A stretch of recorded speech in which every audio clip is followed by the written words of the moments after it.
Hello everybody and welcome. In this video I'm going to show you how to charge your speaker SOUNDCORE Select for Go using your phone.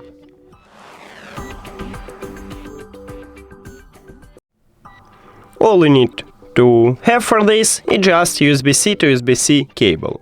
But if your phone do not support USB-C, maybe you should have Lightning to USB-C or even micro USB to USB-C. Now connect USB-C cable to your phone.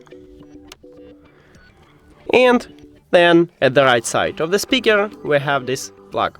You need to open it. And here's USB-C port. So connect USB-C cable right at this port.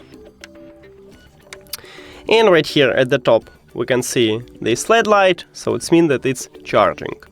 That's it. Thank you for watching this video. If you found it helpful, please consider subscribing to the channel and leave the like on the video. See you later!